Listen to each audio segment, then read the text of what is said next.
ಇವತ್ತಿನ ವಿಶೇಷ ಏನು ಅಂದ್ರೆ ಬೆಳಗ್ಗೆನೇ ಎದ್ದು ಪೂಜೆ ಮಾಡಿಕೊಂಡು ಮನೆಯೆಲ್ಲ ರೆಡಿಯಾಗಿ ನಮ್ಮ ಬಾವ ಮತ್ತು ನಮ್ಮ ಯಜಮಾನ್ರು ಹೊರಟಿದ್ದೆ ಗಾಳಿಕೆರೆಗೆ. ಗಾಳಿಕೆರೆಯಿಂದ ಎಲ್ಲಿದೆ ಅಂತ ಇದ್ದೀರಾ, ಹೇಳ್ತೀನಿ. ಅದಕ್ಕಿಂತ ಮುಂಚೆ ಈ ವಿಡಿಯೋ ಯಾರ್ಯಾರು ಲೈಕ್ ಮಾಡಿಲ್ಲ, ಸಪೋರ್ಟ್ ಮಾಡಿಲ್ಲ, ಪ್ಲೀಸ್ ಎಲ್ಲರೂ ಲೈಕ್ ಮಾಡಿ, ಸಪೋರ್ಟ್ ಮಾಡಿ, ಬೆಲ್ ಬಟನ್ನ ಲೈಕ್ ಮಾಡಿ. ಹಾಗೆ ನಿಮ್ಮ ಫ್ಯಾಮಿಲಿ ಫ್ರೆಂಡ್ಸಿಗೆ ಶೇರ್ ಮಾಡಲು ಮರಿಬೇಡಿ.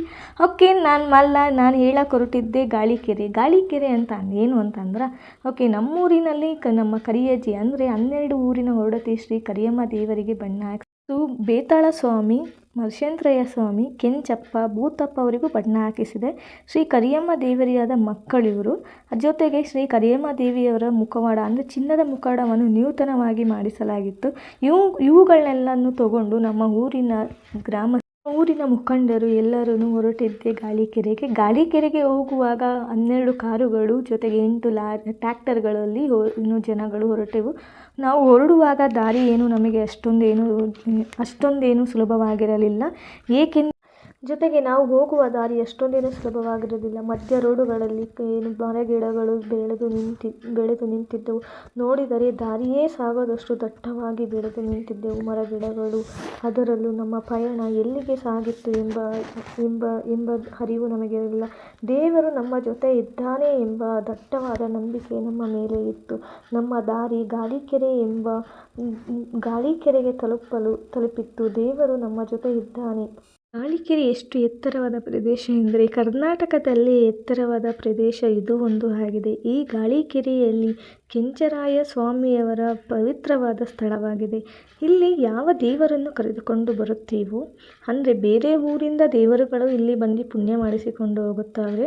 ಆದರೆ ಆ ದೇವರುಗಳು ಅಲ್ಲಿ ಅವ್ರ ಜೊತೆ ಬಂದಿರೋ ಜನಗಳಾಗಲಿ ಯಾರೇ ಆಗಲಿ ಇಲ್ಲಿ ತಂಗೋಲು ಅಂದರೆ ಒಂದು ದಿನ ಇರೋದು ಯಾರೂ ಅನುಮತಿ ಇಲ್ಲ. ಜೊತೆಗೆ ಆ ದೇವರುಗಳೂ ಇರುವುದೂ ಇಲ್ಲ. ಅಷ್ಟು ಭಯಂಕರವಾಗಿದೆ ಈ ಸ್ಥಳ. ಅಂದರೆ ಒಂದು ಕಲ್ಲು ಮತ್ತು ನೀರು ಕರಗುವ ಸ್ಥಳವಾಗಿದೆ ಈ ಗಾಳಿಕೆರೆ. ಅದರಲ್ಲಿ ನಮ್ಮೂರಿನ ದೇವರುಗಳು ಜೊತೆಗೆ ಜನರೆಲ್ಲ ಒಂದು ದಿನ ಉಳಿಯಲು ಮನಸ್ಸು ಮಾಡಿ ಅಲ್ಲೇ ತಂಗಿದವು. ಇಲ್ಲಿ ಸರಿಸುಮಾರು 10 ಗಂಟೆಗೆ ಪೂಜೆಯನ್ನು ಸಲ್ಲಿಸಿ ಒಡವೆಗಳನ್ನು ದೇವರಿಗೆ ಅಲಂಕರಿಸಿ ದೇವರಿಗೆ ಪೂಜೆಯನ್ನು ಮಾಡಿ ಮಧ್ಯರಾತ್ರಿಯಲ್ಲಿ ಎಲ್ಲ ದೇವರುಗಳನ್ನು ತಲೆ ಮೇಲೆ ಕೊಟ್ಟು ದೇವರ ಕುಣಿತ ಪ್ರಾರಂಭಿಸಿದವು. ನಂತರ ದೇವರಿಗೆ 3 ಕುರಿಗಳನ್ನು ದೃಷ್ಟಿಯ ರೂಪದಲ್ಲಿ ದೇವರಿಗೆ ಬಲಿಯನ್ನು ಕೊಡಲಾಯಿತು. ಆ ನಂತರ ಅಡಿಗೆ ಆಗುವಷ್ಟರಲ್ಲಿ ಮಧ್ಯರಾತ್ರಿ 2 ಗಂಟೆ ಆಗಿ ಹೋಗಿತ್ತು. ನಾವು ಎಷ್ಟೇ ನೋಡಿದರೂ ಪಕ್ಕದಲ್ಲಿ ಇರುವ ಜನರು ಕಣ್ಣಿಗೆ ಕಾಣದಷ್ಟು ಕತ್ತಲು ಕವಿದಿತ್ತು. ಸುತ್ತಮುತ್ತಲು ಗಾಳಿ ಎಂಬ ದೊಡ್ಡ ಸಂಕಷ್ಟವು ನಮಗೆ ಎದುರಾಗಿತ್ತು. ನಾವುಗಳು ತಂದಿದ್ದ ಬೆಡ್ಶೀಟ್ಗಳು, ಚಾಪೆಗಳು ಎಲ್ಲ ಗಾಳಿಯಲ್ಲಿ ಹಾರಿ ಹೋಗಿದ್ದವು. ದೇವರ ಮೂರ್ತಿಗಳನ್ನು ಮರದ ಬುಡಕ್ಕೆ ಕಟ್ಟಿಕೊಂಡು ನಾವು ಅಲ್ಲಿಯೇ ಕುಳಿತುಕೊಂಡು ಕಾಲ ಕಳೆದೆವು. ನಾವು ಅಲ್ಲಿ ಕಳೆದ ಕ್ಷಣ ಮತ್ತೆ ನಮಗೆ ಸಿಗುತ್ತದೆಯೇ ಇಲ್ಲೋ ಎಂಬ ಪ್ರಶ್ನೆ ಮನದಲ್ಲಿ ಮೂಡಿತು. ದೇವರಿಗೆ ಎಡೆಯನ್ನು ಮಾಡಿ ಊಟವನ್ನು ಮಾಡಿ ಸ್ವಲ್ಪ ಸಮಯ ಕಣ್ಣು ಮುಚ್ಚಿದೆವು. ನೋಡುತ್ತಾ ಬೆಳಗ್ಗೆ ಆಯಿತು. ಎದ್ದು ನೋಡಿದಾಗ ನಮ್ಮ ಕಣ್ಣುಗಳು ಎಷ್ಟೇ ದೂರ ಆರಿಸಿದರೂ ಸುತ್ತಮುತ್ತಲು ಗುಡ್ಡಗಳೇ ತುಂಬಿದ್ದವು. ಅದರಲ್ಲಿ ಒಂದು ಪುಟ್ಟ ಅಂಗಡಿ ಇತ್ತು. ಅಂದರೆ ಟೀ ಅಂಗಡಿ ಇತ್ತು. ಟೀ ಕುಡಿಯುವ ಎಂಬ ಆಸೆ ಮನದಲ್ಲಿ ಮೂಡಿತ್ತು. ಆದರೆ ದೇವರಿಗೆ ಪೂಜೆಯನ್ನು ಮಾಡಿಸಬೇಕಾಗಿತ್ತು. ಆ ಆಸೆಯನ್ನು ಅಲ್ಲೇ ಕೈಬಿಟ್ಟು ದೇವರ ಪೂಜೆಯನ್ನು ಮುಂದುವರಿಸಲು ಪ್ರಾರಂಭಿಸಿದೆವು. ಇಲ್ಲಿ ನೋಡುತ್ತಿದ್ದೀರಲ್ಲ, ಇದು ಬಂದು ಕೆಂಚಪ್ಪ ಸ್ವಾಮಿಯವರ ಹಳೆಯ ನೂತನ ದೇವಸ್ಥಾನವಾಗಿರುತ್ತದೆ. ಇಲ್ಲಿ ಹಲವಾರು ಶತಮಾನಗಳ ಕಾಲದ ಒಂದು ಕೆಂಚರಾಯ ಸ್ವಾಮಿಯವರ ದೇವಸ್ಥಾನವಿದೆ. ಜೊತೆಗೆ ಇಲ್ಲಿ ಪೂಜೆಯನ್ನು ಸಲ್ಲಿಸಿ ದೇವರನ್ನು ಮೈ ಮೇಲೆ ಕೂರಿಸಿ ಕುಣಿತವನ್ನು ಪ್ರಾರಂಭಿಸಿದೆವು. ನೋಡುತ್ತಾನೆ ದೇವರುಗಳಿಗೆಲ್ಲರೂ ಪೂಜೆಯನ್ನು ಸಲ್ಲಿಸಿದ ಆಭರಣಗಳೆಲ್ಲ ಪೂಜೆಯನ್ನು ಮಾಡಿಸಿಕೊಂಡು ದೇವರುಗಳ ಕುಣಿತವನ್ನು ಪ್ರಾರಂಭಿಸಿಕೊಂಡು ನಾವು ಕಣ್ಣನ್ನು ಮುಚ್ಚಿಕೊಂಡೆವು. ಏಕೆಂದರೆ ಅಷ್ಟು ಸುಂದರವಾಗಿತ್ತು ಆ ದೇವರ ಕುಣಿತಗಳು. ಜೊತೆಗೆ ನೂತನ ಆಭರಣಗಳು ಅಂತಲೂ ಕಣ್ಣು ಕುಕ್ಕುವಂತೆ ಕಾಣುತ್ತಿದ್ದವು. ದೇವರನ್ನು ವರ್ಣಿಸುವಾಗ ಎಷ್ಟೇ ಹೇಳಿದರೂ ಸಾಲುತ್ತಿಲ್ಲವೆಂಬ ಆಸೆ ನನಗೆ ತುಂಬಾ ಇದೆ. ಏಕೆಂದರೆ ಅಷ್ಟು ಸುಂದರವಾಗಿ ಕಂಗೊಳಿಸುತ್ತಿದ್ದೆವು. ಬಣ್ಣ ಹಾಕಿಸಿದ್ದೇ ಒಂದು ಕಡೆಯಾದರೆ ದೇವರಿಗೆ ನೂತನ ಆಭರಣಗಳನ್ನು ಅಲಂಕರಿಸಿದ್ದು ಇನ್ನೊಂದು ಕಡೆಯಾಗಿದೆ. ಅದೆಲ್ಲ ಮುಗಿಸಿಕೊಂಡ ಮೇಲೆ ನಾವು ಹೊರಡಬೇಕಾಗುವ ಸಮಯ ನಮ್ಮ ಕಣ್ಣ ಮುಂದೆ ಇತ್ತು. ಆದರೆ ಈ ಒಂದು ಪ್ರದೇಶಕ್ಕೆ ನಾವು ತಲುಪಿದ್ದೇ ನಮಗೆ ಒಂದು ಖುಷಿಯಾಗಿತ್ತು. ಇಲ್ಲಿ ಒಂದು ದಿನ ಕಳೆದಿದ್ದೇ ನಮಗೆ ಹೆಮ್ಮೆಯಾಗಿದೆ. ಅದರ ಜೊತೆಗೆ ನಾವು ದೇವರುಗಳೆಲ್ಲ ಕರೆದುಕೊಂಡು ಬಂದಿದ್ದ ಸಮಯ ಅಂತೂ ತುಂಬಾ ಕ್ಷಣವಾಗಿದೆ. ಇಲ್ಲಿ ಬೆಳಗ್ಗೆ ಎದ್ದು ನೋಡಿದಾಗ ಊಟನೂ ತಯಾರಾಗಿತ್ತು. ಊಟವೆಲ್ಲ ಮುಗಿಸಿಕೊಂಡು ಅಂದರೆ ತಿಂಡಿಯನ್ನು ಎಲ್ಲ ಮುಗಿಸಿಕೊಂಡು ನಾವು ಇಳಿಜಾರು ಇಳಿಜಾರಿನಲ್ಲಿ ದೇವರುಗಳ ಮೂರ್ತಿಗಳನ್ನು ಹಿಡಿದುಕೊಂಡು ಇಳಿಜಾರು ಎಂಬ ಭಯಂಕರವಾದ ದಾರಿಯಲ್ಲಿ ಸಾಗಬೇಕಿತ್ತು ನಮ್ಮ ದಾರಿ. ಜನರೆಲ್ಲ ಬಂದಿದ್ದರೆಲ್ಲ ಅವರೆಲ್ಲ ನಿತ್ಯ ಕಾರ್ಯಗಳನ್ನು ಮಾಡಿಸಿಕೊಂಡು ಬೆಳಗ್ಗೆನೇ ಸ್ನಾನ ಮಾಡಿಕೊಂಡು ದೇವರಿಗೆ ಪೂಜೆಯನ್ನು ಪ್ರಾರಂಭಿಸಿದೆವು. ಆಭರಣವನ್ನು ಹೊತ್ತಿಕೊಂಡ ನನ್ನ ತಾಯಿಗೆ ಮಹಾಮಂಗಳಾರತಿಯ ಸಮಯ. ಮಹಾಮಂಗಳಾರತಿ ಮಾಡುವಾಗ ಎಲ್ಲರೂ ಶಾಂತ ರೀತಿಯಾಗಿ ವರ್ತಿಸಿ ನಮಗೆ ಒಳ್ಳೆಯದು ಮಾಡಿದ್ದಾರೆ ಜನಗಳು. ಈಗ ಮಹಾಮಂಗಳಾರತಿ ಹೇಗೆ ಆಗುತ್ತದೆ ಎಂದು ನೋಡೋಣ ಬನ್ನಿ.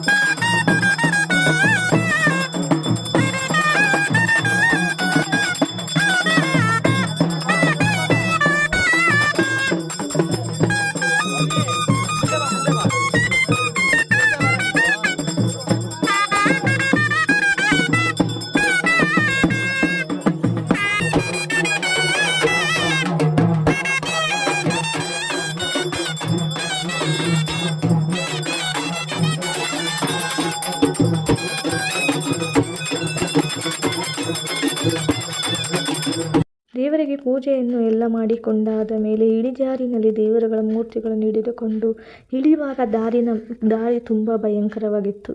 ಅಲ್ಲಿಂದ ಬಂದು ಬೇತಾಳ ಸ್ವಾಮಿಯವರ ಮೂಲ ಸ್ಥಾನವಾದ ಪಾಳರಾಯ ಮಠಕ್ಕೆ ಹೋದೆವು. ಅಲ್ಲಿಂದ ದಾರಿಯೇ ಸಾಗದಷ್ಟು ಭಯಂಕರವಾಗಿತ್ತು. ಅಲ್ಲಿಗೆ ಇಲ್ಲಿ ಕರಿಯಮ್ಮ ಅವರನ್ನು ಮತ್ತು ಕೆಂಚಪ್ಪ ಅವರು ಭೂತಪ್ಪ ಅವರನ್ನೆಲ್ಲರನ್ನು ಪಕ್ಕದಲ್ಲಿ ಕೂರಿಸಿ ಬೇತಾಳರಾಯ ಸ್ವಾಮಿಯವರನ್ನು ಮಾತ್ರ ದೇವಸ್ಥಾನದ ಒಳಗೆ ಬಿಡುಕೊಂಡು ದೇವರ ಪೂಜೆಯನ್ನು ಸಲ್ಲಿಸಿದರು. ಅವರು ಬಂದು ನೋಡಿದಾಗ ಹಳೇ ಕಾಲದ ಪೂಜಾರಿಯೊಬ್ಬರು ನೋಡಿ ದಿಗ್ಭ್ರಮೆಯಾದರು. ಈ ಸ್ವಾಮಿಯನ್ನು ಇಲ್ಲಿಗೆ ಕರೆದುಕೊಂಡು ಬಂದಿದ್ದೀರಾ ಎಂಬ ಪ್ರಶ್ನೆಯನ್ನು ಅವರಿಗೆ ಮೂಡಿಸಿತ್ತು. ಏಕೆಂದರೆ ಇಲ್ಲಿ ಹಳೇ ಕಾಲದ ಒಂದು ಕಂಚಿನ ಒಂದು ಮುಖವಾಡವಿದೆ, ಅದನ್ನು ತೋರಿಸು ಎಂದು ದೇವರು ಪೂಜಾರಿಯ ಹತ್ತಿರ ಹೇಳುತ್ತಿದ್ದರು. ಅವರು ಒಂದೊಂದಾಗಿ ತೆಗೆದುಕೊಂಡು ಬಂದು ದೇವರ ಮುಂದೆ ತೋರಿಸುತ್ತಿದ್ದರು. ದೇವರು ಉಪಯೋಗಿಸುತ್ತಿದ್ದ ಹಳೆಯ ಪಾದರಕ್ಷೆಗಳು, ಜೊತೆಗೆ ದೇವರು ಇಲ್ಲಿ ಹಳೇ ಕಾಲದ ಮುಖವಾಡವಿದೆಯವಲ್ಲ ಅದನ್ನು ತೋರಿಸು ಎಂದು ಎಲ್ಲರಿಗೂ ಹೇಳುತ್ತಿದ್ದರು. ಜೊತೆಗೆ ದೇವರು ಮಾತಾಡುವ ವಿಡಿಯೋವನ್ನು ನಾನು ತೋರಿಸುತ್ತಿದ್ದೇನೆ ನೋಡಿ.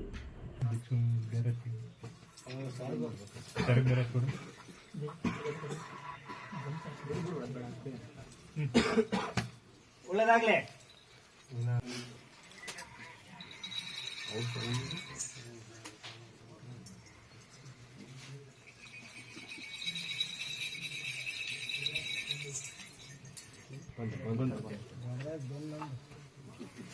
ताम्रमणा वेदामृतेनावृतां पुरीं तस्मै श्री ब्रह्मच आयुष्कीर्तिमृतः श्री गुरुफलहार सिद्धराशीर्वाद.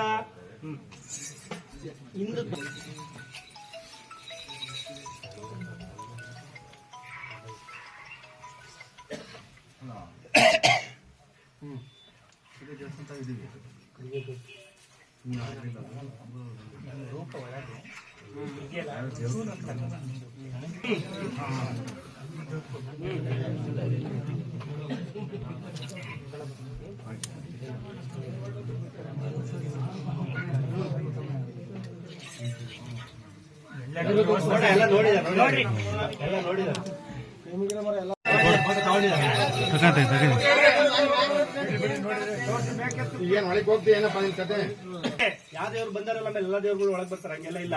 ನೀನ್ ಏನ್ ಮಾಡಿ ಅಲ್ಲೇ ದರ್ಶನ ಮಾಡು, ಇಲ್ಲೇ ದರ್ಶನ ಮಾಡು.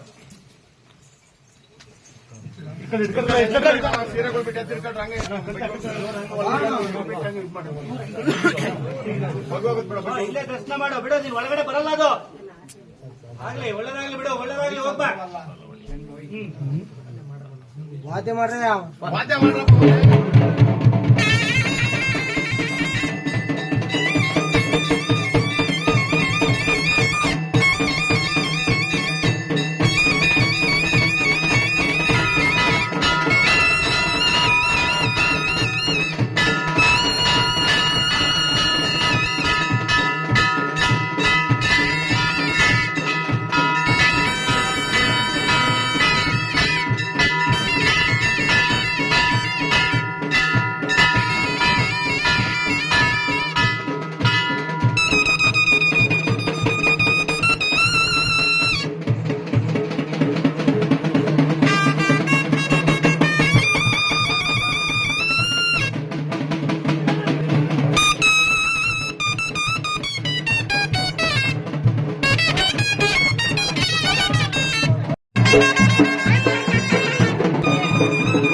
ನೋಡಿದರಲ್ಲ ಹಳೇ ಕಾಲದ ಬೇತಾಳ ಸ್ವಾಮಿಯವರ ಕಂಚಿನ ಮುಖವಾಡ ಹೀಗಿದೆ ಎಂದು.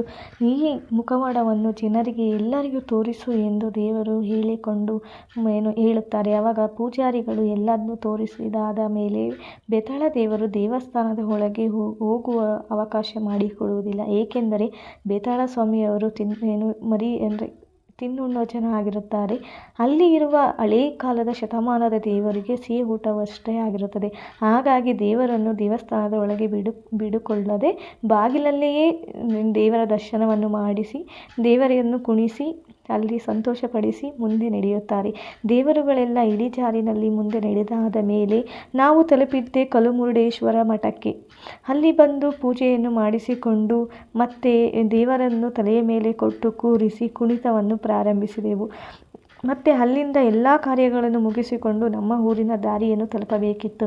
ಆದರೆ ದೇವರುಗಳೆಲ್ಲ ಕುಣಿತವನ್ನು ಪ್ರಾರಂಭಿಸಿದಾಗ ಜನರೆಲ್ಲರೂ ದಿಗ್ಭ್ರಮೆಯಾದರು. ಏಕೆಂದರೆ ಅಷ್ಟು ಸುಸ್ತಾಗಿದ್ದರು. ದೇವರುಗಳು ಕುಣಿತವನ್ನು ಪ್ರಾರಂಭಿಸಿದವಲ್ಲ ಎಂಬ ಬಯಕೆ ನಮ್ಮ ಮೇಲೆ ಮೂಡಿತ್ತು. ಜೊತೆಗೆ ಜನರೆಲ್ಲರೂ ಅದನ್ನು ನೋಡುತ್ತಾ ಕಣ್ಣು ತುಂಬಿಕೊಂಡು ಅವರು ದೇವರುಗಳನ್ನು ನೋಡಿಕೊಂಡು ಮೈ ಮರೆತು ಅಲ್ಲೇ ನಿಂತಿದ್ದರು. ಇದನ್ನೆಲ್ಲ ನಾವು ನೋಡಿದಾಗ ನಮಗೆ ಈ ಒಂದು ಸುಂದರವಾದ ಕ್ಷಣ ಮತ್ತೆ ಸಿಗುತ್ತದೆಯೋ ಇಲ್ಲವೋ ಎಂಬ ಪ್ರಶ್ನೆ ಮನದಲ್ಲಿ ಮೂಡಿತ್ತು. ಜೊತೆಗೆ ನಮ್ಮ ಕರಿಯಮ್ಮ ದೇವರು ಕೆಂಚಪ್ಪ ಅವರು ಮಣ ಹಾಕುತ್ತಿದ್ದಾರೆ. ಒಂದು ವಿಡಿಯೋವನ್ನು ನೋಡಿಕೊಂಡು ಬರೋಣ ಬನ್ನಿ.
ದೇವರುಗಳು ಕುಣಿಯುವೆಂಬ ಆಸೆ ಮನದಲ್ಲಿ ಮೂಡಿತ್ತು. ಆದರೆ ನಮ್ಮ ವಾಲಗ ತಮ್ಮಟಿಯವರು ತುಂಬಾ ಸುಸ್ತಾಗಿದ್ದರು. ಏಕೆಂದರೆ 2 ದಿನಗಳಿಂದ ಗಂಟೆ ಕಾಲ ಬಡಿಯತನೇ ಇರಬೇಕು. ಹಾಗಾಗಿ ಅವರುಗಳು ತುಂಬಾ ಸುಸ್ತಾಗಿದ್ದರು. ದೇವರು ಕುಣಿ ಅಂತ ಹೇಳಿ ಕುಣಿಸು ಅಂತ ಅಂದರೆ ನಮ್ಮ ವಾಲಗದವರೆಲ್ಲ ಇಲ್ಲಪ್ಪ ನನ್ನ ಕೈಲಿ ಆಗ್ತಿಲ್ಲ ನಡಿ ಎಂದರು. ಹಾಗಾಗಿ ನಾವು ದೇವರುಗಳನ್ನೆಲ್ಲ ಮತ್ತೆ ಊರಿನ ದೇವಸ್ಥಾನಕ್ಕೆ ಕರೆದುಕೊಂಡು ಬಂದು ಅಲ್ಲಿ ಹೆಬ್ಬಾಗಿಲುಗಳಲ್ಲಿ ಪೂಜೆಯನ್ನು ಮಾಡಿದೆವು. ಏಕೆಂದರೆ ಹಿಂದೆ ಯಾವ್ದಾದ್ರು ದೇವರು ನಮ್ಮ ಹಿಂದೆ ಬಂದರೆ ಆ ದೇವರನ್ನು ಅಲ್ಲೇ ಕೈ ಬಿಡಬೇಕು. ಹಾಗಾಗಿ ಇಲ್ಲಿ ಬೇತಾಳ ಸ್ವಾಮಿಯವರು ದೃಷ್ಟಿಯನ್ನು ತೆಗೆದು ಒಳಕ್ಕೆ ಬಂದರು. ಮೇಲೆ ಪೂಜೆಯನ್ನು ಮಾಡಿಸಿಕೊಂಡು ದೇವಸ್ಥಾನದಲ್ಲಿ ಎಲ್ಲ ದೇವರುಗಳನ್ನು ಗದ್ದಿಗೆ ಮಾಡಿ ಅಲ್ಲಿಂದ ನಮ್ಮ ಮನೆಗೆ ಹೊರಟೆವು. ಈ ಒಂದು ಸುಂದರವಾದ ದಿನ ನಮಗೆ ನೆನಪಿನಲ್ಲಿ ಇರುವಷ್ಟು ಖುಷಿಯನ್ನು ತಂದುಕೊಟ್ಟಿದೆ. ಹಾಗೂ ಒಂದು ದಿನ ಮತ್ತೆ ನಮಗೆ ಸಿಗುತ್ತದೆಯೇ ಇಲ್ವೋ ಎಂಬ ಪ್ರಶ್ನೆ ಮನದಲ್ಲಿ ಮೂಡಿದೆ. ಈ ಒಂದು ದೇವರ ಕಾರ್ಯ ಅಚ್ಚರಿಗಳನ್ನು ತುಂಬಾ ಇದೆ. ಈ ವಿಡಿಯೋ ನಿಮಗೆ ಇಷ್ಟವಾದಲ್ಲಿ ನನಗೆ ದಯವಿಟ್ಟು ಲೈಕ್ ಮಾಡಿ, ಹಾಗೆ ಕಮೆಂಟ್ ಮೂಲಕ ಈ ವಿಡಿಯೋವನ್ನು ನಿಮಗೆ ತಿಳಿಸಿ ಅಂತ ಕೇಳಿಕೊಳ್ಳುತ್ತಿದ್ದೇನೆ. ಈ ವಿಡಿಯೋ ನಿಮಗೆ ಅಚ್ಚರಿಯನ್ನು ಮೂಡಿಸಿದರೆ ಆ ದೇವರ ಆಶೀರ್ವಾದ ನಿಮ್ಮ ಮೇಲೆ ಇರಲಿ ಎಂದು ನಾನು ಕೋರಿಕೊಳ್ಳುತ್ತೇನೆ. Thank you so much. Next ವಿಡಿಯೋದಲ್ಲಿ ಸಿಗೋಣ.